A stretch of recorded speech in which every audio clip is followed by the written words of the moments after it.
Tonight on Joy News Prime, Public Utilities Regulatory Commission begins processes towards a review of electricity and water tariffs with indications consumers should brace themselves for a significant hike. It's going to be a very tough decision for PURC to take. What you say scares me. I mean, in back of all the budget taxes, I'm guessing that this year is a major. It's a guarantee that we are going to see that tariff will go up significantly. It comes evening as electricity consumers are already grappling with erratic power outages, which Gridco says will persist for a while. At a discussion with the key stakeholders like ECG and NETCO, so we can arrive at some appreciable timetable to communicate where there's a need for outages to happen. We'll also hear from some electricity consumers who are not amused by the situation. Coming Saturday, I have serious wedding, so they shouldn't do any light off. They told us that everything is okay. Now we don't know whether it is load shedding or whatever. We don't know. Minority in Parliament vows to resist counter motion, it says, is an attempt by the majority to water down its call for a probe into violence recorded during the 2020 election. I would be shocked if the Speaker would want to consolidate the motions. There are two independent motions. So we can have two different committees. That's why I'm saying that, look, this is an attempt to filibuster. Supreme Court affirms earlier decision to quash a High Court ruling injuncting the gazetting of John Peter Amewu as Hohoe MP-elect. The view that original 5-member panel did not commit any errors of law to merit it setting this decision aside. And so as it stands, the Supreme Court's decision remains valid and no other case is pending relative to the election of John Peter Amewu as Hohoe MP-elect. In business, government's $5 billion Eurobond oversubscribed. Finance Minister Ken Ofori-Atta says this is indicative investors have confidence in Ghana's debt sustainability plan.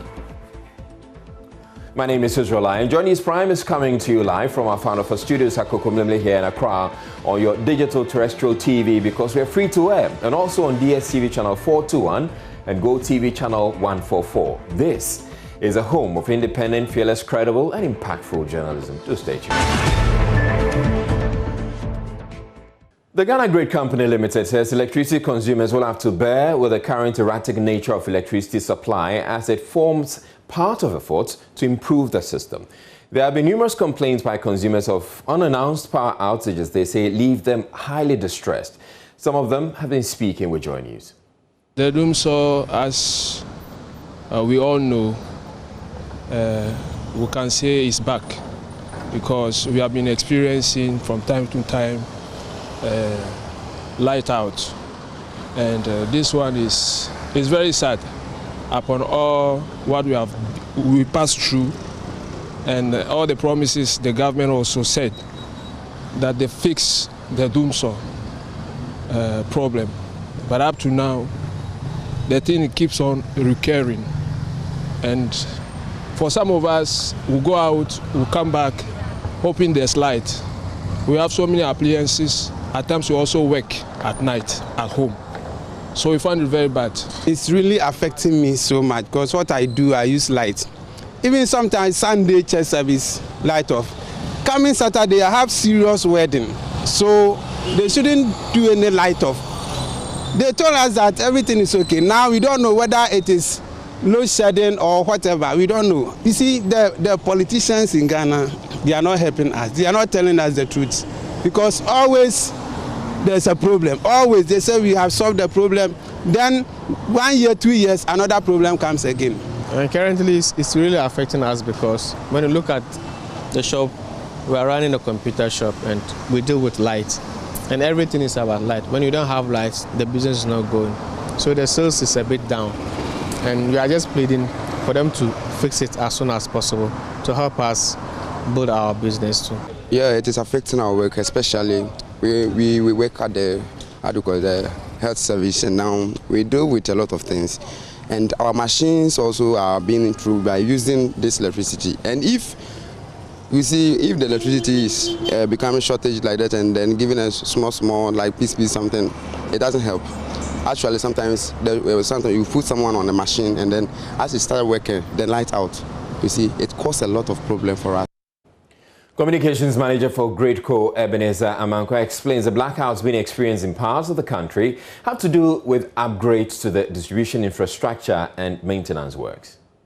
These projects are spread across the country. In Accra, for example, you have the Pokwasi substation construction, you have the Kaswa bulk supply point construction, you have a stringing of the Achimota Volta transmission line. And so when you look across the value chain, there are key projects ongoing just to boost transmission accessibility, reliability, and also distribution. And these are projects that have required some outages to be conducted. The contractors are asking for some outages at some particular phases. And so these are the areas where we are looking at a discussion with the key stakeholders like ECG and NETCO, so we can arrive at some appreciable timetable to communicate where there's a need for outages to happen. Amidst all of this, though, the Public Utilities Regulatory Commission says it has begun the process to review tariffs. We will be speaking with them shortly, but the Executive Director for the Africa Center for Energy Policy, Ben Boakye, says consumers will have to brace for a significant increase in tariffs. He spoke on PM Express. Right. We allowed the problem to grow and fester, and you're being called upon to come and pay. And because we do not see an end in sight, and because we don't see the solutions coming, you're going to be called upon to pay. So you expect utility prices to go up? I mean, electricity prices? No, but there is no debate about that. This is a major tariff review year. Okay. So PURC, and I can imagine the difficult situation they may be in at this point, where the grid is not stable, and yet you have to review the tariff. So it's going to be a very tough decision for PURC to take. What you say scares me. I mean, in back of all the budget taxes increasing, that no, this year is a major. It's a guarantee that we're going to see. Guarantee that tariff will go up significantly. Well, joining us on Zoom now is Bawa Munkaila. He's with the Public Utilities Regulatory Commission. He's the Communications Director. Thank you very much for your time. Now, I first want you to explain to us what the PURC understands to be the reasons why the electricity supply situation has become that erratic for many consumers. Thank you very much, and good evening to your cherished viewers across the country.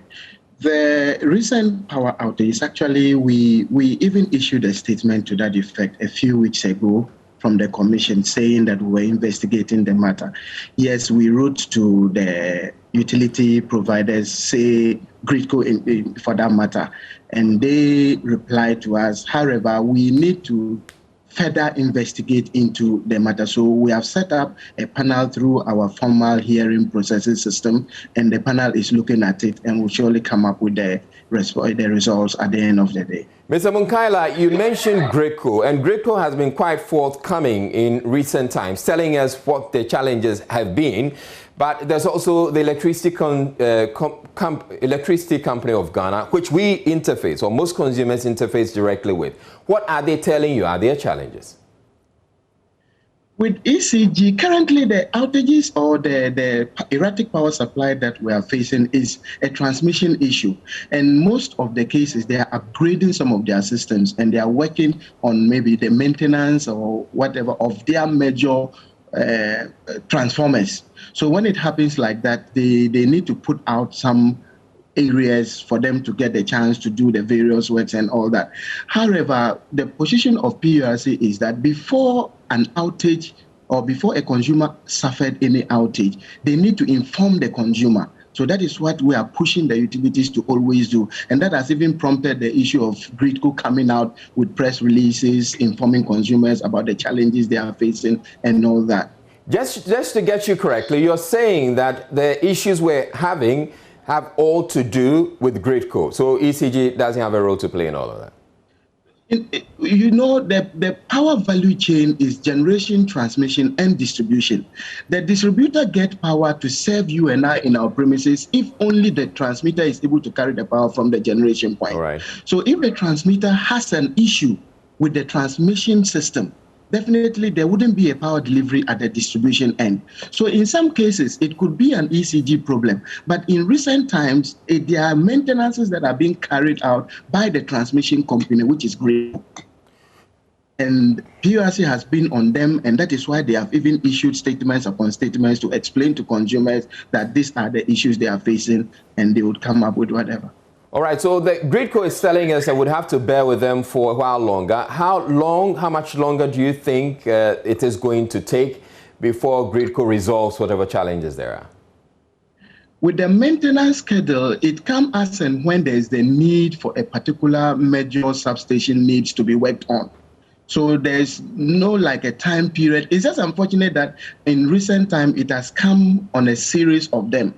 But they don't have a specific period that they need to it's not like a plan, something that they have at a period that they'll be able to announce. No, when you say it's not a plan thing, they themselves have come out to say that we're having some maintenance works. So clearly, before you go into the maintenance works or the upgrades they're talking about, they know that it is going to happen. And I would expect that the PURC would work with them and by now come out with some schedule that the consumers can rely on. Yes, thank you. The maintenance period, as you are talking about, with the recent one, just like when we issued a statement about a few weeks ago, they announced to us that they were facing problems in some of their major transmission lines, and it affected transmission of power, and that triggered back to generation, and it affected. So that one, there was a specific time period. Now, there are a series of maintenance processes they are doing. So with the recent one, they've given for like a month or two that they'll be doing, but it's not like a one particular major station that they are maintaining. It is a series of them. So when they finish, just like last week or 2 weeks ago, they did one at Sogakope, and then Volta region had a series of power outages as a result of that. Exactly. And they announced to customers. And exactly. So with the Volta region incident, there was a schedule, and people could rely on the schedule. So why don't we have similar schedules for all other areas that they're anticipating to, embark on some maintenance works, or there being the need for them to take out the power? Currently, the PURC is on them for the explanation of even the reason why that customer needs to even suffer the outages for the maintenance processes. So they are answering to the commission, and when they finish answering to the commission would analyze the various answers that they've given, and will come out with, if there's the need for any regulatory action to be taken, then we'll come out with that, and we'll let the general public know. How long is it going to take for PURC to finish whatever investigations they are conducting with GRIDCO? Like I told you, the commission has set up a panel through our former hearing processes, and the panel is sitting, but COVID doesn't allow physical meeting, just like this interview we are doing is through virtual, and most of these sittings we need physical contact and even visits to some of the substations to verify things by the panel. So we are in the process, and hoping by a week or two the commission should be able to finalize the process and come up with the findings.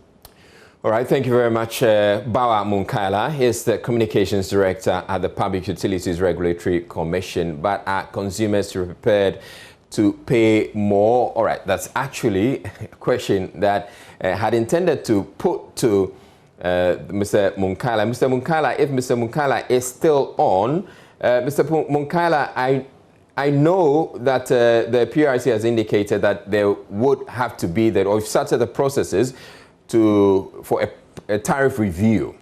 At what point are you, and how long do you think it's going to take you before you can tell us how much more you have to pay? Yes, 2021 is a major tariff year, and we've started the process of reviewing the tariff. But currently, as we speak, we are just at the initial stages. That is the pre-filing consultation stages. And the pre-filing, we discuss the tariff template with the utility providers, and we are now taking their inputs to give them the final template for them to submit their proposals. And that is the stage we are as we speak. And how long is it going to take? No utility has submitted a proposal yet. All right. So how long do you think it's going to take before we get to know how much more we have to pay? As to the period that it will take, unless the commission gets a board, currently because of the transition processes of governance, we currently don't have a board. Right. So the initial prelim processes that we have started is what the secretariat can do. But as to the decision, the final decision, it is the board that would come and decide on that. So as of now, I can't tell you the time periods when the final decision will be taken by the board. All right, thank you very much, Bawa Munkaila. He's a communications director at the Public Utilities Regulatory Commission. But are consumers prepared to pay more if that will bring an improvement to the supply situation? We'll put the question to a section of the public. The light is not coming, and you are going to increase it. Why? You see, they are taking us for a ride. I don't know. I'm not ready. If you are getting frequent lights, that one, when you are paying it, it's okay. But if the light is coming on and off, when you are paying, you feel it. So I'm not ready for, to pay increment. I'm not ready. I'm not sure that the average Ghanaians will be ready to really afford this burden, because right now the system is more hard, and I'm not sure that, and according to me, if I can also add my voice, we are not ready to add up something or to bear more burden either from the government or what have you. No. The country that we live now, when was the last time they reduced things? It always goes up. You understand me? So we jump from 1 to 2, from 2 to 3. So we shouldn't expect any reduction, but an increment. Paying this current bill is even a challenge, and they want to increase it. I can't pay. We are not ready to pay any how do you call it? Any charge from that electricity. And now, one problem is that if there should be light out, as they do it outside, they have to do it. They have to practice something to it, like notice. Well, the minority in Parliament says it will oppose any attempt to constitute a joint committee to probe election-related violence filed by 4 majority MPs. The motion by the majority MPs, according to their minority colleagues, is simply a reaction to their motion to investigate circumstances leading to the violence during the 2020 polls. The majority MPs, on their part, want their probe to cover all such election-related violence since the inception of the Fourth Republic. Member of Parliament for Nshaeso, Stephen Amwa, argues the investigation will enable the country to establish a blueprint for dealing with the problem. Political violence started CPP, Martin Hotai. Then it actually went off. There wasn't anything like that in our society till PNDC, NDC came. Talansi, Binabe, Etiwa, Asokwa, Asinafonov, in the Brown Half. You heard all those stories. People were buttered like is it fresh meat? And I have samples here. They are all here. One young pastor was killed, and they are all here just recently. So what we are saying is that whether it happened under NDC or MP, it is unacceptable. So if we are making a call, let's expand it so that we know the root cause, and make sure that we find an eternal solution or everlasting solution to it. Wouldn't that be more of chasing the wind? Because as we speak, those who may have perpetuated the 93, 96, 2000 election may have died. Of course, it's a recent election. Exactly. So what we are saying is that proper and prudent that you investigate the matter. Any honest, God-fearing person who is a Ghanaian and wants solution and not being political or partial will call for all regimes that we can have access to data with respect to violence and find out the root cause, the remote cause, or the immediate cause. Are you seeking to stampede this investigation by the NDC? I'm making it more efficient. But Member of Parliament for Ningo Pram Sam George disagrees. He believes it's an attempt by the majority to stampede the attempt to expose individuals behind the 2020 electoral violence. They can take this back to even Sekogi's next time. We don't care. What we are interested in is the killing and murder of 7 Ghanaian citizens by members of the Ghana Armed Forces and Security Services during the conduct of the 7th, 8th, and 9th of December 2020. That is what we are interested in. I will be shocked if the Speaker would want to consolidate the motions. There are two independent motions. So we can have two different committees. That's why I'm saying that, look, this is an attempt to filibuster. Look, per the parliamentary practice of filibustering, this is a filibustering attempt by the majority to just filibuster the process and make it look like, make it a stupid case. Sorry. We will give them their 1993 investigation. And I'm saying that we can even send it back to 1957 or say begs time for them. But that is independent and completely different from the motion that was filed by Harun Idrisu, Muntaka Mubarak, Okujeto Ablakwa, and Suhini on the issues of 7th, 8th, and 9th of December 2020. That will stand alone as an investigation on its own. Anybody who wants, and we will oppose any attempts by anybody in the House to make it a joint investigation. Member of Parliament for Bawku Central, Mama Yarga, argues the matters of the 2020 general elections are grave. So those are the issues. I mean, in Techiman South. Why? Why would all those young people die just because of a seat? How important is the seat? How important is the election result of that place that people should die? Absolutely unnecessary. The soldiers should know that. They should know that when a situation like that arises, it is better to withdraw and not in any way interfere in the election than to interfere in it in a way that lives are lost. Still in the House, Bolga Central MP Isaac Adongo has criticized the minority leadership for consenting to the approval of Ken Ofori-Atta as finance minister. The minority approved Mr. Ofori-Atta's appointment Monday with reservations. Mr. Adongo, however, believes the minister epitomizes all that is wrong with the country's economy and shouldn't have been giving approval by consensus, and described as disappointing the explanation provided by the NDC leadership that Mr. Ofori-Atta was approved to deal with his own mess. I did not want to be seen as endorsing somebody that I believe is a scam on Ghana. Ken Ofori-Atta epitomizes all that is wrong with our financial and the economic sector of Ghana. And I'm the last person to endorse such a move. And that is why I wanted the records to show that I'm absent. So I did not even go there to sign. If there's anybody who will put his life on the line to get Ken Ofori-Atta not to be a minister for finance, you can wake me up any day. But it's a collective decision. I disagree with the decision, but I respect the view of the majority. I feel very disappointed with that comment. You cut your losses. He's messed us up to this point in time. And there are very credible people within the MPP who can take the most difficult task of turning our country around. As I speak today, I am telling you that one of his schemes is to collapse at quarter with a bond, a zero coupon bond. Is that how you carry your cross? If you ask me, you cut your losses and begin the difficult process of rebuilding with 4 years ahead. And we have 4 years of rebuilding that we have lost. But nevertheless, we must do our work.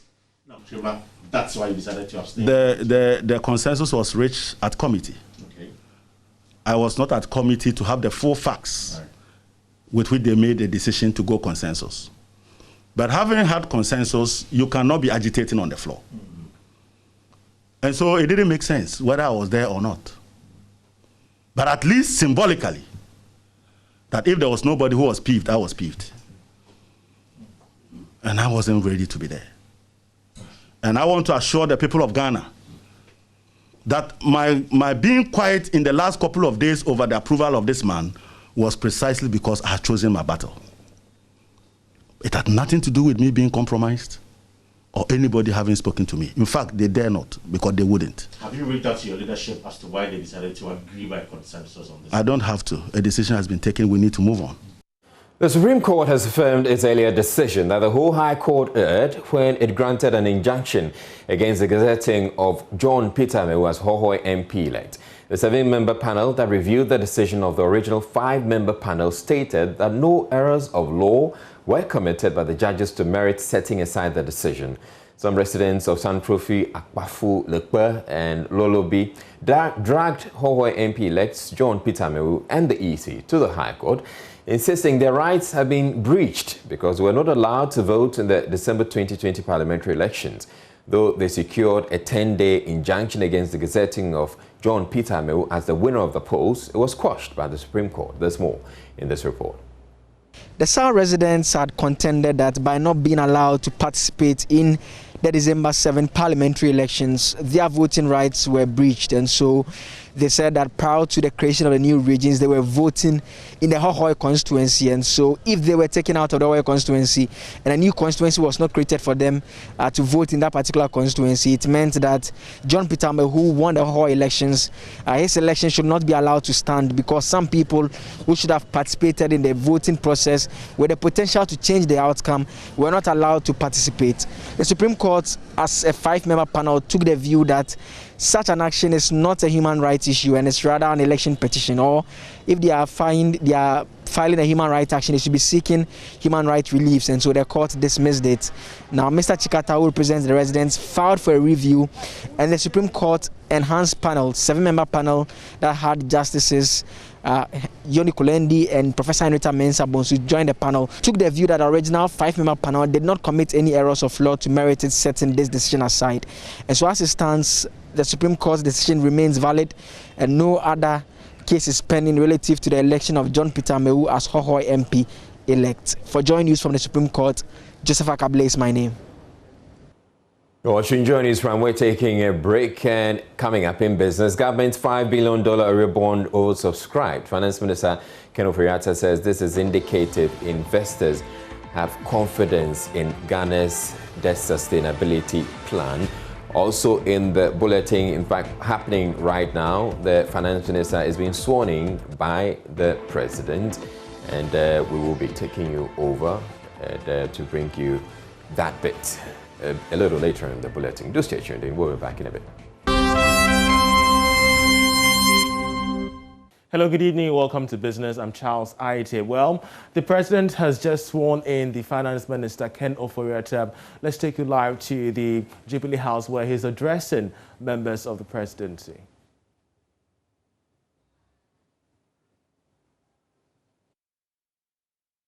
I congratulate you on your appointment and wish you Godspeed in the discharge of the home. I thank you for your attention.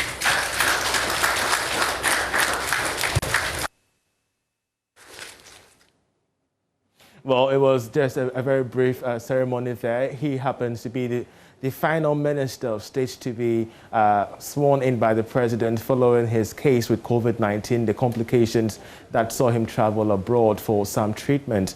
We shall see how best he performs and give you analysis on his various introductions and reforms as and when we do have them.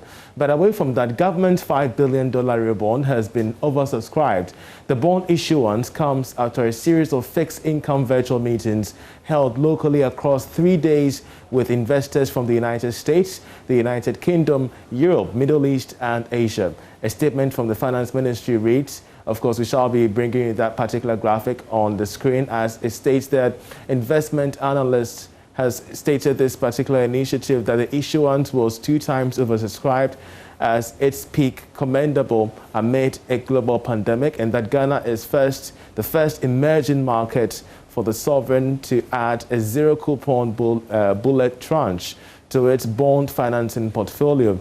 This is significant as it enables the country and governments to create fiscal space to build the economy back in a much more robust manner. Meanwhile, investment analyst with Synergy Ghana, Michael Kobler, says government made the right decision, especially in this era of COVID-19.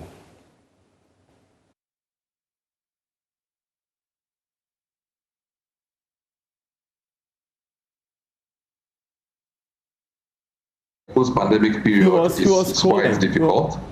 So for them to have achieved the 3 billion mark is commendable. But don't forget that our target was to raise a $5 billion. But so even though it has been oversubscribed, the reason why probably we did not take the entire $5 billion was because of pricing. Obviously, you do a book build and you have various pricing levels coming through during the pricing of the offer. So you draw the line at a point where you think that you have gotten an interest rate which is sustainable or comparative to what you have raised in the past. If you compare the rates that we got this year, you realize that it's slightly above what we got last year by almost 100 basis points for each of the segments that we are looking at, apart from the zero coupon bond, which is a novelty. So, having said that, our target was to raise 5 billion. If we were subscribed and the pricing was great, we would have picked all the 5 billion. But once we were able to cap at 3.025, it just means that the pricing that came subsequently beyond the 3 billion was ridiculous or couldn't be justified. And that's why we had to stop at 3 billion. So yes, it's a good indicator that yes, investors still have confidence in Ghana, but the reason why we couldn't break in all the 5 billion would definitely be because of pricing.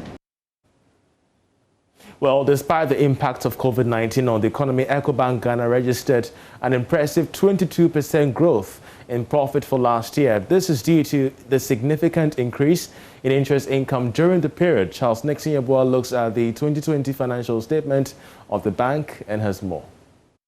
The bank's return on equity, an important profitability indicator for shareholders, also grew by 26%. Ecobank, which is Ghana's biggest bank according to the 2020 PwC Banking Survey, benefited tremendously from interest in investments and loans last year as it grew by 26% to 1.55 billion cedis. The strong growth in earnings resulted in an increased earnings per share of 1 cedi 69 pesos compared with 1 cedi 40 pesos a year ago. This means shareholders of the bank will be smiling with additional 29 pesos gain. Importantly, the bank was able to reduce the provision for bad debt from about 250 million cedis in December 2019 to 178 million cedis last year. The balance sheet size stood a little over 29.3 billion cedis, cementing its position as Ghana's biggest bank. Its customer deposit grew by 21% to hit 11.3 billion cedis. In terms of stability of the bank, non-performing loans fell to a low 6.20%, lower than the industry average of about 15.5%. Capital adequacy ratio, a measurement of a bank's available capital to its risk-weighted asset, was way above the industry average at 19.10%, signifying a stronger bank. Overall, Ecobank is highly liquid as customers can easily demand for their deposit anytime, any day. Work is far advanced to finalize all outstanding negotiations under the Continental Free Trade Agreement area before the end of this year. Director of Services of the African Continental Free Trade Secretariat, Emily Mboru Ndoria, assured that the outstanding rules, which include protocol on trade in goods and services, will be completed soon. She was speaking at the Graphic Stanbic breakfast meeting in Accra under the theme Leveraging After the Critical Success Factors. Here's a report. These negotiations, which are part of necessary conditions to ensure the success of the program, has been facing challenges from member countries despite commencement of the agreement. According to Emily Mboru Ndoria, the standing block for the outstanding negotiations is due to individual interest by various countries that have ratified the agreement. So far is the differing, of course, interests of the different countries. So we have to take the interest of all the different countries into play when the negotiations are going on. So sometimes you have very big differences, of course, between the bigger and the smaller countries in terms of what is their interest. They have bigger companies, their SMEs are bigger, because even when we talk SMEs in South Africa are not the same as SMEs, let's say, in a country like Niger. So how do you bring these countries together? And if you saw in my presentation, I did mention that there is some asymmetric or special and differential treatment that is being given to the least developed countries. And this is for them to be able to also participate effectively and also to feel that they have the necessary incentive and mechanisms then to set up. Technical Director of the Ministry of Trade and Industry, Anthony Nyami-Befi, assured the business community that Ghana is working together with the African Union to use all channels available to deal with the concerns. Head headline sponsors for the event, Stanbic Bank believes that such platforms have become critical in the harmonization of Africa. Kwamina Asumenin is the managing director of Stanbic Bank Ghana. Our purpose as a bank is that Africa is our home, we drive our growth. And after the 8 core principles that underpin AFTA focus on economic development. And so the alignment between our purpose and AFTA's vision is undeniably strong. And so we really don't have a choice.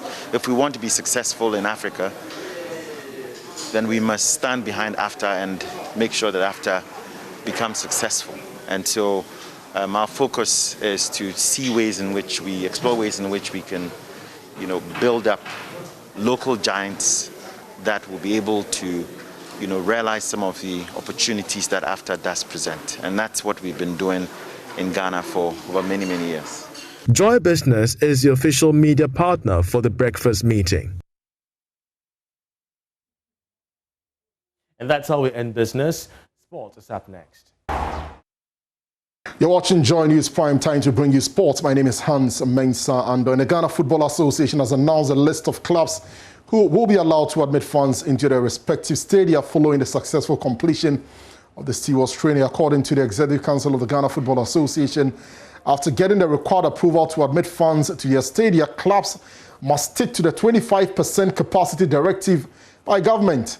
Here are the clubs who will be allowed to admit fans for their home matches. So, Accra Hearts of Oak, Accra Great Olympics, Legon Cities FC, Brekum Chelsea, Elmina Sharks, Ashanti Gold, the West African Football Academy, Liberty Professionals, Dreams FC, 11 Wonders, Mediama Sporting Club, Karela United, and King Faisal FC. Let's do some more in the Ghana Premier League. And Ghana Premier League star, yet another one of them has moved to the Algerian Top Flight League. That's after Joseph Esso signed a 3-year contract with MC Alger from Dreams FC. There is more in the following report. Esso is the third attacker this season to leave the local league after Warfest Daniel Lomote and Kotoko's Kwame Opoku completed move to ES Setif and USM Alger respectively. The former Hearts of Oak and Ibisuan Dwarfs striker has scored 10 goals this season since completing a move to Dreams FC. His transfer was confirmed by Algiers on Tuesday morning. Dreams poached the striker before the start of the season as a free agent after he parted ways with Accra Hearts of Oak. The Phobians could not extend Esso's contract due to his reported huge demands. His 10 goals have helped Dreams FC to occupy 6th position after the first round of the Premier League season. Esso was part of Ghana's squad that finished as runners-up in the 2019 Wafo Cup of Nations in Senegal. He was named in the Black Star squad that faced South Africa and Sao Tome and Principe in the 2021 African Cup of Nations qualifiers this month. His departure to join MC Alger is unknown as sources close to the player and Dreams FC tells Joy Sports the move is a preliminary one. They say he could be available for the first 5 matches of the second round, which commences this weekend. Now, the minority leader, Unai Drusu, who also doubles as the president of Steadfast FC, has revealed that the club has received offers for 17-year-old midfielder Abdul Fattah Isahaku. He made a revelation to my colleague George Adu Jr. and indicated that the midfielder was on the transfer list of top clubs from Europe and other parts of the globe. Isahaku Abdul Fattah, our newest jewel, is the idol of Tamale, the idol of Steadfast FC, and my personal jewel of a footballer that I trust that he will bring us smiles and bring honor to himself and onto the country. He's a gifted left attacking midfielder, very brilliant at play, very skillful and very disciplined. I discovered him from his personal friend Yahya, who lives with me in Tamale, in my victim home.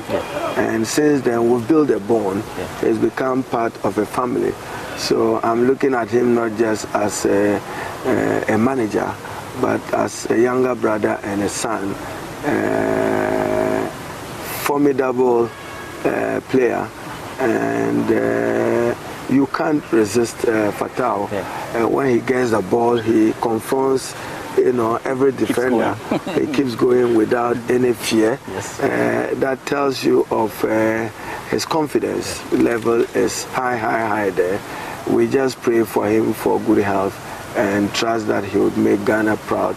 I'm also encouraged and heartwarmed to hear that he's been invited to the Black Stars. We've had some offers from some major football clubs internationally. We are looking at some offers from Austria, from Geneva, from Italy, and from Qatar. And we are weighing what is it that gives him the best opportunity and give the club the best returns tomorrow. But more importantly, that he has opportunity to play and he has opportunity to contribute to Ghana achieving some soccer laurels in terms of bringing gold to Ghana. So we are looking at that. Let's get on to My Joy Online now and get to see some of the stories making the headlines there. So on My Joy Online, we have Supreme Court dismisses SAL case, which we brought to you here on Joy News from Messiedun Kete appointed to Parliamentary Service Board. It's also there on the website. And Gridco in talks with ECG Netco to roll out Dumso timetable. All right, that'll be it for the bullet. That'll be it for those of you who are watching on Joy Prime. You can make your way now to watch The Blood Sisters, the new telenovela on the channel. But there's more news right here on the Joy News channel. Stay tuned in.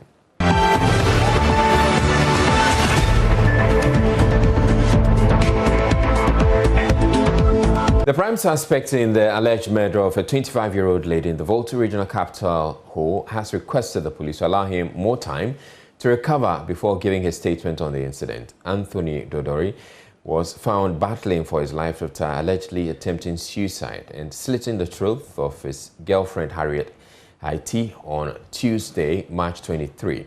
Anthony, who had his intestine gushing out, was saved by surgeons at the Ho Teaching Hospital after a 3.5-hour surgery session. The Ho Municipal Police Commander, Superintendent Anthony Danso, talks about investigations into the incident. At the moment, the suspect is still at the hospital receiving treatment. And we are getting from the hospital authorities that he is recovering. And we are also hoping that the recovery rate moves faster so that we can try and solicit more information from him about the case. Notwithstanding, we are still extending our investigation to the community to also get information about their relationship, whether there have been times or there were times that they were violent towards each other, just to try and confirm what we have on the table. So all that I can say is investigation is ongoing. We still try to get some people who initially didn't want to come up. We're still trying to get them to assist us. And we are also hoping that he will recover fast to assist us in the investigation. Now, we also understand that an autopsy will be done on the body of the deceased. Has that been carried out? At the moment, we have not done that, but it will be done in the next few days. Yes, that has been our position, that it was murder, that the gentleman killed the lady and attempted suicide. But because it is still under investigation, we don't want to go further. Victims of an arson attack at Medoma in the Ashanti region say they've had to go without food to cater for their medical bills. Patience Kwating, whose fiancé allegedly set their home on fire, suffered burns together with 2 of her children. Her first child died in the fire. She has been discharged from the hospital together with 1 of her children. But their other child, who suffered severe burns, is still receiving treatment. Nane Ojima visited survivors of the attack and filed this report.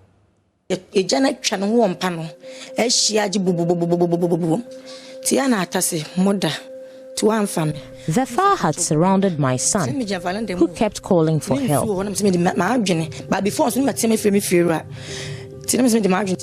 He mentioned my name 3 times, and that was it. More than 3 times. Those were the last words of 10-year-old twin, Prince Osei, who was burnt to death in the fire. He was buried a week after the incident.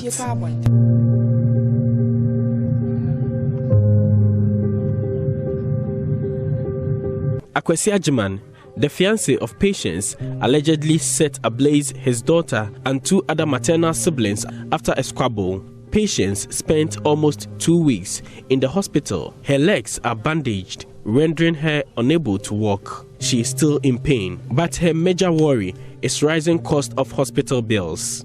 The surviving twin daughter is still at the hospital, now anemic as family struggles to foot the bills. Grandmother of the 10-year-old is burdened as she struggles to take care of the family. Mami Philippines ni pa. Nize nura doctor na wo hweme no kolo nura betwetwe mama se menkoto no. Nye nura ketua. O se no so ne betimi aboa me. Nye nura ketua ti me mfa ni ize kete kura. Me mama yenu na aka no entafo na ba ko film no. Ba ko no de wo no emergency. Anse no mu yi ni ko ti wono so no. The surviving twin is still at the hospital. My mother spends about 300 cedis on drugs alone for her every 3 days.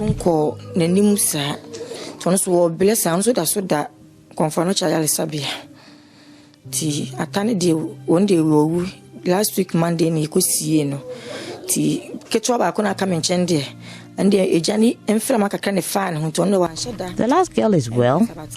She wasn't burnt as the 2 of us. I now sacrifice food for myself to take care of the medical bills. Minya bi fan ko treat me nan ti me chiri me yam kom kakra bi ku tambia na me de me mani afa dropping na me de akọ wo am ko am nkuta sika o. Patience regrets listening to advice of people to take back her abusive lover. She recounts the moment before the arson.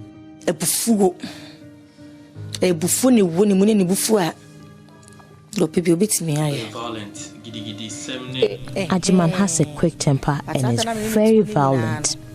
I stayed with him because I didn't have anywhere to go. He maltreated me until I could get money to rent for myself.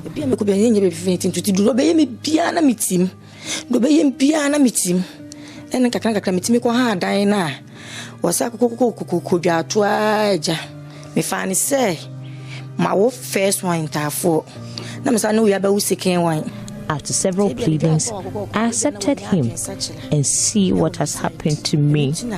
My mother warned me against him. Me mama kaya eneja gebesi no ne bi ebisi nti ne bia ne ma bi so timi sisi aso sana nje no ekoye. Agyeman is currently in police custody after recovering from burns, but the victims are reeling under huge medical bills. For Joy News, Nana Ojima reporting. Police in the northeast region have confirmed the death of 1 person following renewed violence between 2 chieftaincy factions at Jopal in the Chereponi district. According to the police, several people were injured in the disturbance, leading to the destruction of property, including the burning of 4 homes. Police say 2 Konkomba clans have been fighting over the rightful occupant of the Jopal scheme. Regional Police Crime Officer Superintendent Rubin Duga, who confirmed the incident to Joy News, said that 2 rival chiefs have been arrested for violating the Public Order Act and are currently in custody. Regional correspondent Ilyasu Tanko reports. The disturbances come amidst similar tensions at Wenchike in the same area where 2 Anofo royals have also locked horns over the Wenchike scheme. Police days ago arrested 3 suspected assassins who were allegedly hired from Accra to murder the chief of the community.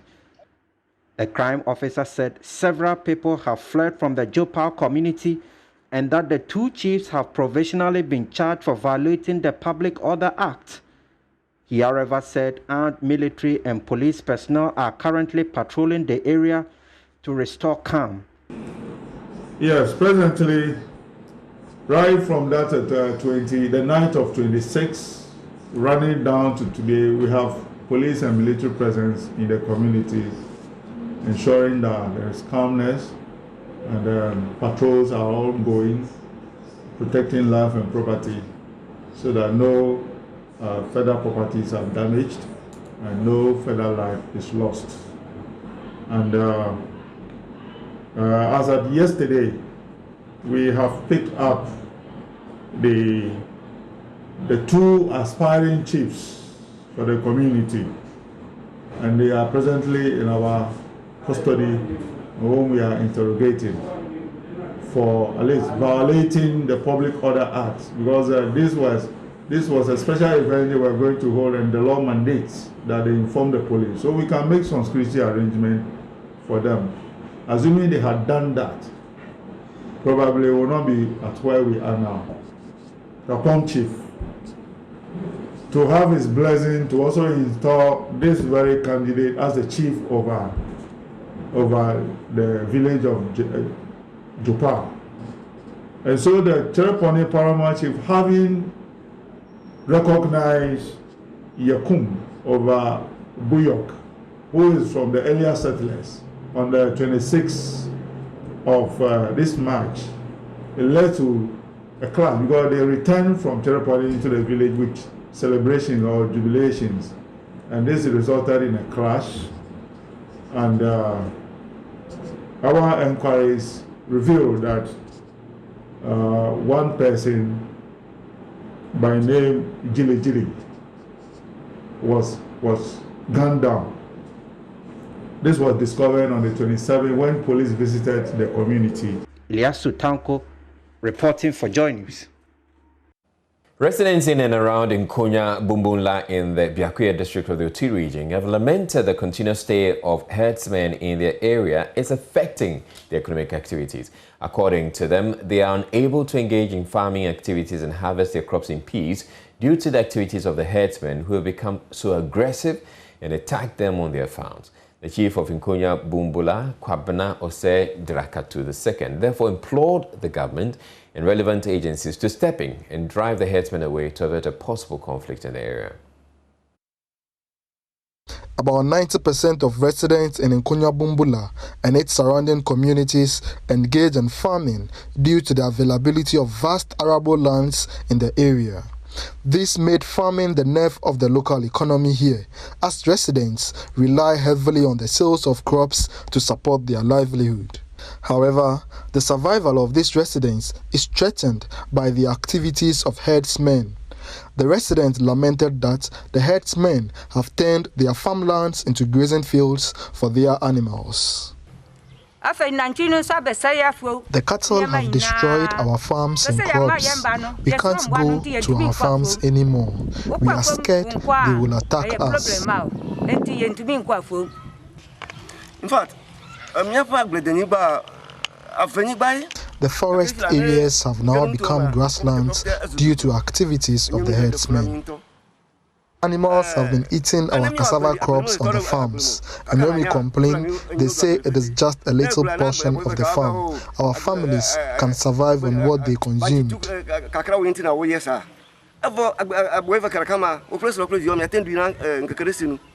This gentleman narrates how he was almost killed by a herdsman some few days ago.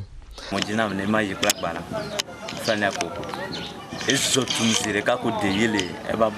asked him to move the cattle from the road so I can ride through and continue my journey. He walked towards me, threatened to behead me, and removed his knife. He would have injured me if I had not struggled with him. I had to get off the motorbike and abscond the scene when he started calling his colleagues. The development has left others worried since residents are unable to engage in farming activities. The chief of Nkonya Bumbula, Kwabena Ose Drakatu II, warns that community members would clash with the herdsmen if government fails to step in.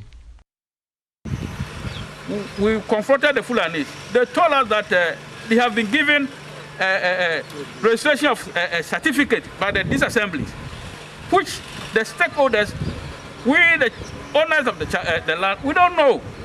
This was done without our consent. So we want government to come in immediately. It's a serious issue. If the government didn't come early, then we either take the power into our hands and then tackle them. We have a president. We have a minister for national security. We don't know what they're sitting down. After we have served them with our petition, nothing has been done. So if the government is waiting for us to fight the Fulanis ourselves, we'll do so. We'll do so. But if anything happens, they shouldn't blame the chief and elders of the community. The residents believe that their safety can only be guaranteed when the herdsmen are driven out of the area. Fred Kwame Asari, Joy News, Nkonya, Bumbula. It is a daily struggle for drinking water at the Zinga Zoo community at Kalbio in the Bolgatanga municipality of the Upper East region. The only borehole serving about 600 people in this community is no longer functioning correctly, barely 1 year after its construction. Often, after filling just 2 basins, the water stops flowing and community members have to wait for several hours before they can get a bit more water again. Correspondent Abasori has more. It is a normal day at the borehole as residents of Zinga Tangazuo fetch water for domestic uses. He pumps for less than a minute. The water stops flowing. Ayimbire Adira, whose turn it is to fetch the water, is a full-grown, well-built man with lots of energy.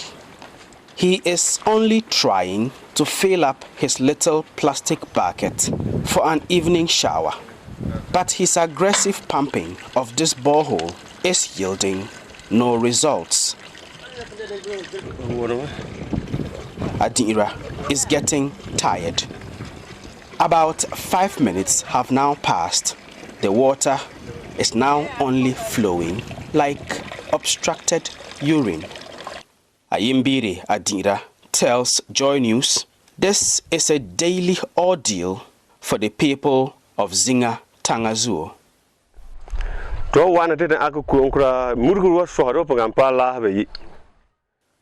When we come here, we sweat a lot from pumping the borehole, and we only get 2 basins of water if we are lucky.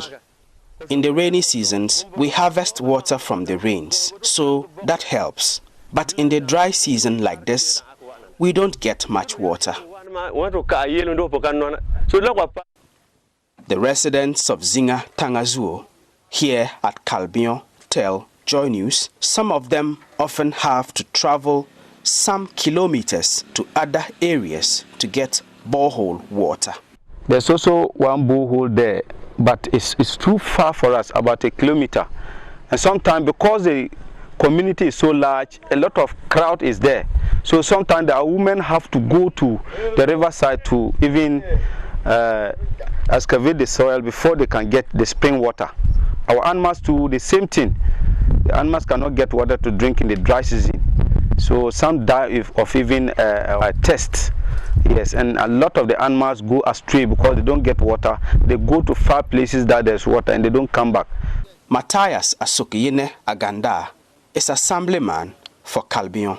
This one was constructed by our MP, the Member of Parliament, Azikadongo, just last year, the same time. And since this has been installed, water has not been flowing. Bolga Municipal Assembly, they are responsible for the supervision.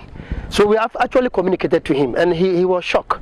The people of Zinga Tangazuo at Kalbion are appealing to government and other organizations to come to their aid. For Joy News, Albert Sori, Bolgatanga.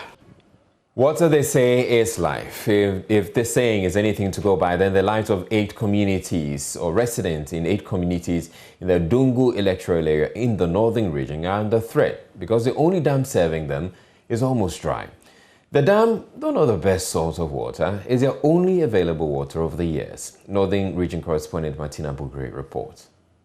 The worry for these residents about where and when to get water in the coming days would be Herculean. Their lives will evolve around moving from one community to another in search of water. Women and children will have to spend hours in search. Mohammed Hafiz is a Form 2 student of Answaruddin Junior High School. He's just closed from school but has to begin drawing water so that he can fetch enough. He says he will have to increase the number of times he fetches so that by the time the dam dries up, they will still have some more to use. Hamza says the water is for all purpose. We have in our area, we use it to build our rooms, and in cases we used to drink and wash our clothes. The pipes are not flowing, so we don't have a good supply water to drink and cook for our meals. People are drinking it, and animals too are drinking it.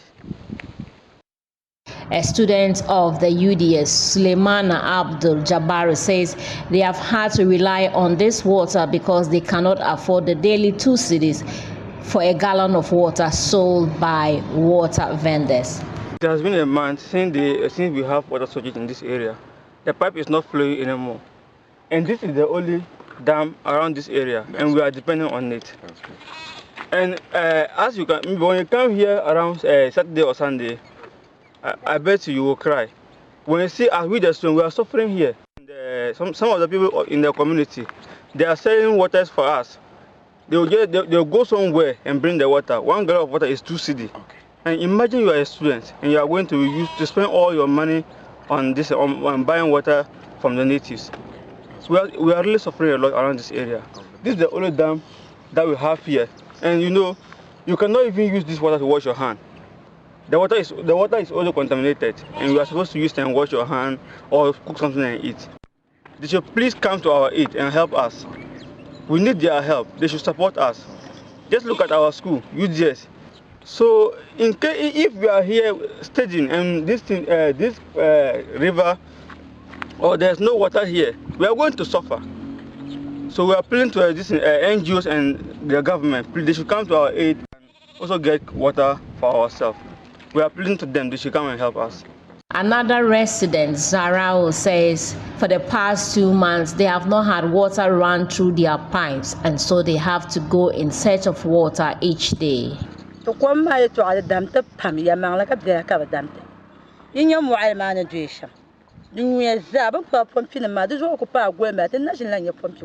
The water situation is a big problem. You see the dam is almost dried up because for the past 1 month we have not had water. Look at the water I have fetched for use. I have to put chlorine tablet before I can use it. We suffer a lot because of water. We are therefore pleading with the big men and any philanthropists to help us. The people fetching from the dam are many. The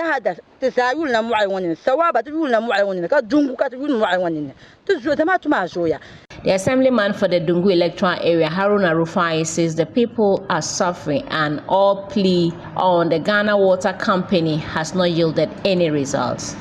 In fact, I don't know where to start, but this water crisis has been a very big challenge to me.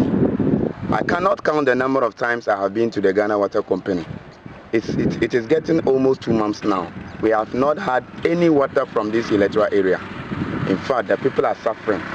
This dam, as we can all see, serves a lot of communities here. Almost 8 communities in my electoral area. In fact, I cannot talk about this water. The water is so dirty that they cannot use it to do anything on it. They cannot use it to prepare anything. Very dirty, as you can all see. So we are pleading that the authorities in charge should help us.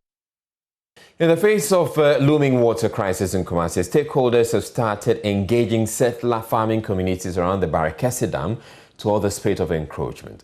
Rampant deforestation and use of agrochemicals on farmlands close to the dam's catchment area are impacting the quality of water being supplied from the dam. The Ghana Water Company, Water Resources Commission and the Asantewang Land Restoration Project have activated a community sensitization project. Prince Appiah has more in this report. Inhabitants of the catchment communities here are mainly cocoa farmers whose activities negatively impact the operations of the Barakese Dam. Daniel Bernard Kumro is chairman of the Farmers Association. Na yenim se ha no ebetena ha ba ende nkyerɛkyerɛ hodoa o ma bɛkyerɛkyerɛ ma yehu se emfa enuru na yɛbɔ asase so. We have been educated to desist from some of our poor practices, such as the use of chemicals and the cutting of trees. Now we know there is a large amount of money spent by the government in sustenance.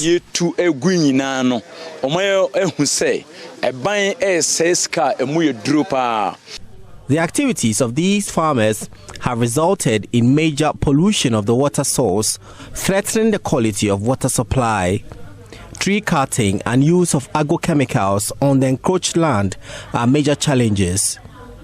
Alhaji Adam Yakubu is Ashanti Regional Water Quality Manager of the Ghana Water Company. Of the application of these agrochemicals, it tends to increase algal bloom and then can be detrimental to our health. And when we treat water, part of the water is hot, thrown away as hot, dirty water as a result of the treatment. So, as this activity continues, the dirty aspect of the water tends to increase. Therefore, the available water, you understand, for the consuming public tend to reduce, even though the plant capacity still is intact. The buffer areas of water bodies are reserves that help protect the dam. But the farming activities are occurring close to the zone. Settler farmers are being trained to help enforce the 100-meter buffer zone restriction. The training is spearheaded by the Asantewang Land Restoration Project. Fred Che is the project coordinator. We've turned the farmers into vigilantes. They are excited about this paradigm shift where those who are farming uphill 400 meters from the water and river bodies, we are supplying them with trees, and these people are acting as vigilantes, keeping everybody in line and making sure that the buffer zone, which is 100 meters, is well protected. We think this model can be replicated in all catchment areas around our water and river bodies. The Water Resources Commission says those encroaching the buffer zone policy shall be sanctioned. Abnadu Fieredu Brema is senior basin officer at the commission. We have educated them on how they should embark on agroforestry systems and organic farming to protect the water resources, the quality and the quantity of the water resources within the catchment. Because all their activities are negatively affecting the water resources and affecting the treatment of the water that comes into our homes. Going forward, if they breach the laws of our land, if they breach the buffer zone policy, all the other laws that govern the protection of these water resources, they will be sanctioned, because there is no law in Ghana that allows people to live so close to water bodies and farm so close to water bodies. So anybody who does anything contrary to these laws will be sanctioned. Lands and Natural Resource Minister Samuel Abujinapo says laws that bar land encroachment must be enforced. The rules are there. The most important thing is to enforce the rules. I think that the rules and regulations which requires that people do not build or encroach and so on and so forth are all regulations that we have to find a mechanism to enforce them and enforce them strictly. The settler farmers have resolved to protect the area and abide by the policies. Now interest groups are worried of a water crisis in Kumasi and environs and possible tariff hikes if the current situation persists. Prince Appiah reporting. Violation of sacred days is an abomination traditionally punishable in most rural communities in Ghana. Going to the farm on Fridays, for instance, is a taboo in the Atakura No. 2 community in the Ashanti region. Violators of the sacred days are believed to suffer misfortunes, including strange illness and death. Mahmoud Mohamed Nuruddin takes a look at such traditional practices and how they impact farming communities. Atakura No. 2 is a village east of Ejura Residents are identified by common traditions and taboos which cannot be underestimated. A taboo prohibits people in a community from undertaking some activities on certain days. Taboos are generally observed for two reasons: either adhered to out of fear of the unknown or in reverence to the elderly and ancestors. The residents of Atakura number 2 believe violating taboos could cause misfortunes in the form of illness, crop failure, or even death.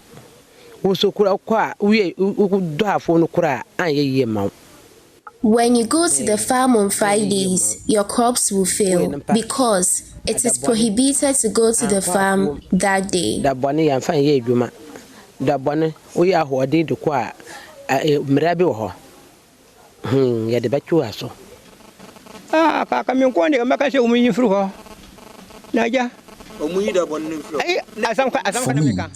They should scrap that day. But who am I?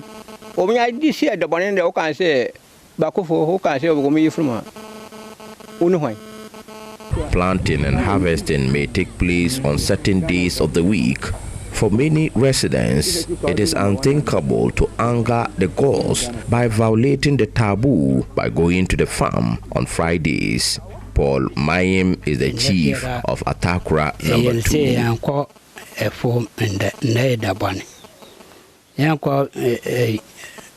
We don't go to farm today because it is considered sacred. Something bad could happen to you if you go to farm.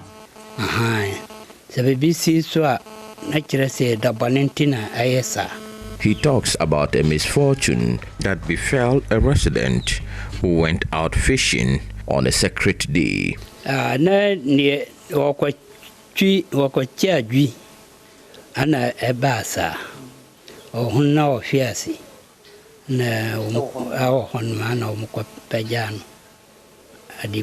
man was stricken by an evil spirit when he went out fishing on Friday. He finally died on the way to the hospital, and it was as a result of flouting the taboo not to go to farm on that day.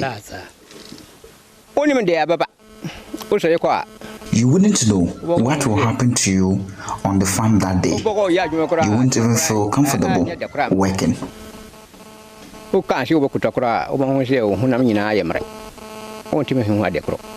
Paul has lived in this community for 40 years and has never gone to the farm on Fridays.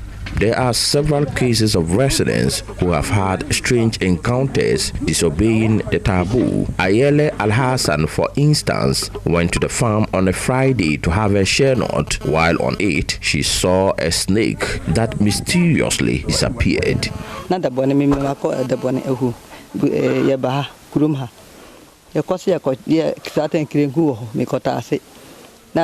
went to the farm on Friday to gather share nuts, and we saw a snake, and eventually it disappeared. We didn't know where it went. A friend said we should look for it and kill it, but I told them that we should go home because it is even a sacred day.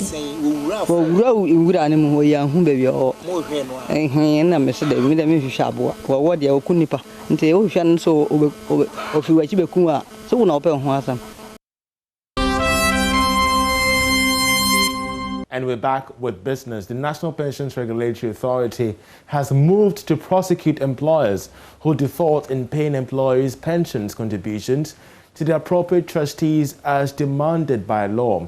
According to its Chief Executive, Hayford Atakrofi, the powers to prosecute defaulters will make his outfit's operations way easier and increase transparency. He further revealed that the Pensions College will begin operations in the second quarter of this year. There are three key things that we've rolled out this year. We have introduced a risk-based supervision system, which is going to help us to automate our work and to be able to regulate the industry and get real reports from them in terms of the risks that are available in the industry. So we have put in this supervision system, which we want you to understand. And also we want to roll out a pensions college, which will help with the the knowledge and understanding of the practitioners in the industry, so that they will be able to understand what their roles and their responsibilities are, especially as trustees, and how to look after the funds that they look after on behalf of the contributors.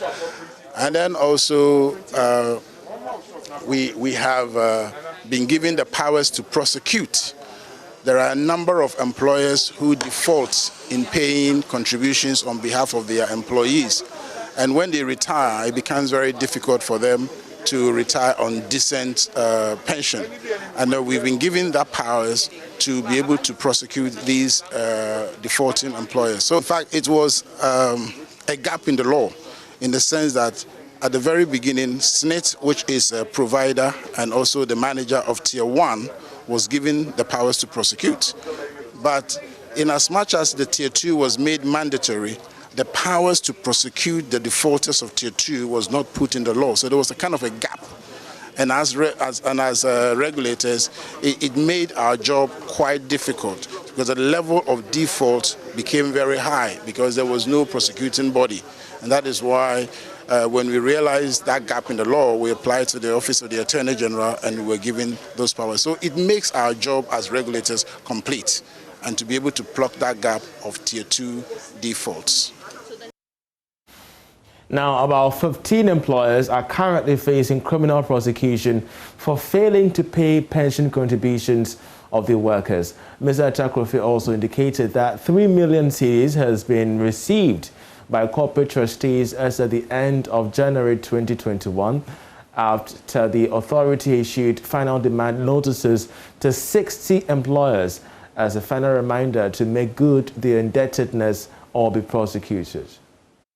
We are the beginning of, since July 2020, we wrote to quite a number of them on various sums that they still owe their contributors. And we were expecting about 4.7 million, which was in arrears. And so far we've been able to realize 3 million. But there are some employers who have still not responded. And there are about 15 of them who are currently facing criminal prosecution at various different levels and stages, and we hope to be able to get the 1.7, which is still outstanding from these employers. Well, meanwhile, a former chief executive of the National Pensions Regulatory Authority is questioning the model of excessive borrowing by government to pay maturing debt, describing it as not a solution to debt management. According to Dr. Daniel Sedo, the country's debt position and continuous deficit financing remain a major problem to the economy. There is more in this report.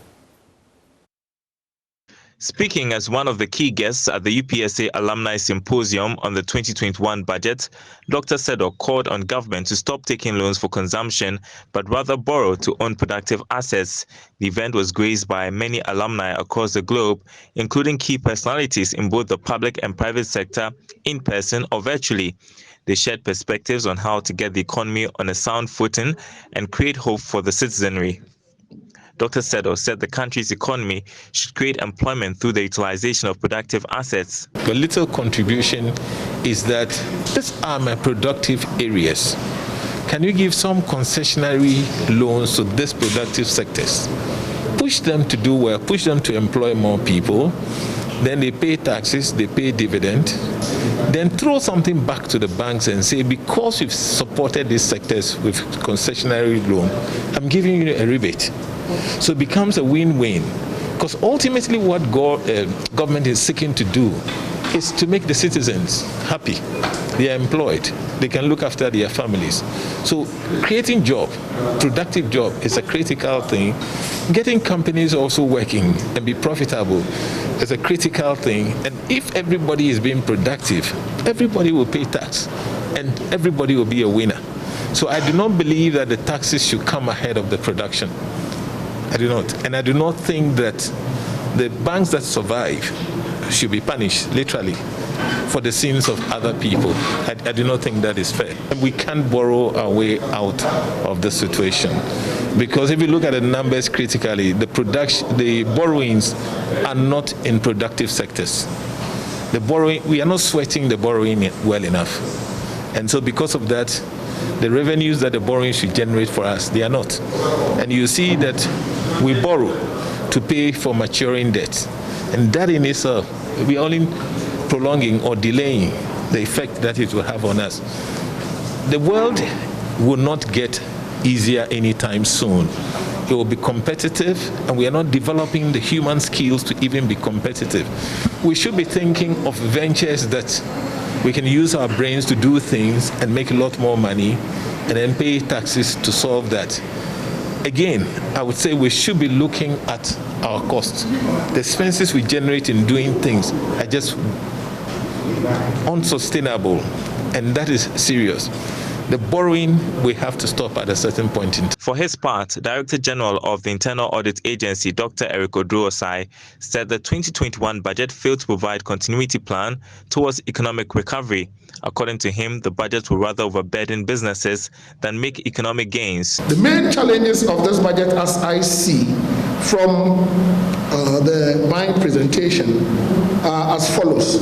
The first one is that the budget is likely to put a lot of burden on citizens as well as businesses, because the innovations expected to be introduced under the budget will require that businesses modify their business processes to be able to take advantage of the opportunities created by the budget.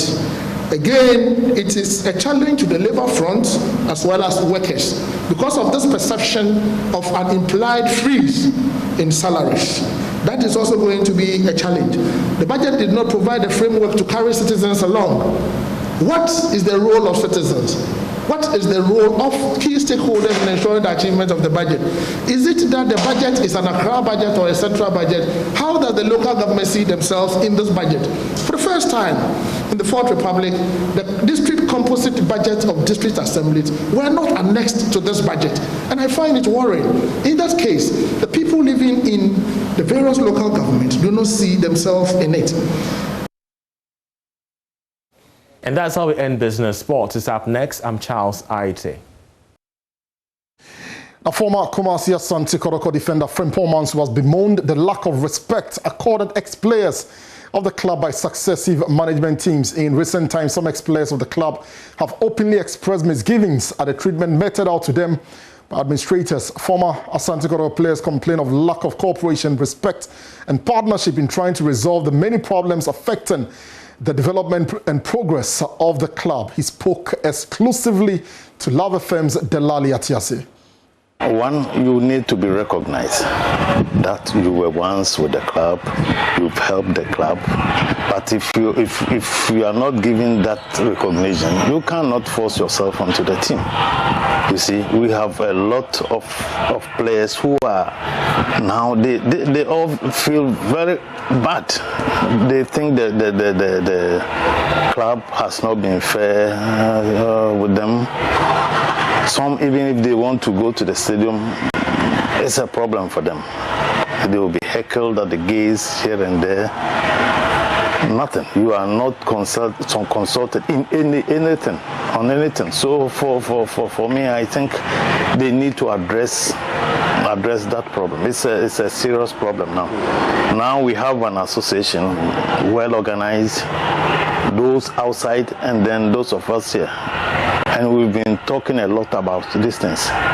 And we are trying to see if we can meet with the management and then try and then iron out some of these problems. And maybe most of us, maybe we can have a second opinion. Okay. But for now, majority of them are feeling very, very, very bad. Yeah. Now, you said you want to meet the management. How soon do you guys want to do this? And have you even made any approach at all? What has been the response from the management? Yeah, we've had discussions, and George Kennedy is the president. Okay. And he's written some letters, and very soon, I'm sure, he will send the letters to the management, and then the response, maybe we can take it up from there. But for now, I cannot say when or where. Yeah. But I'm sure we will do.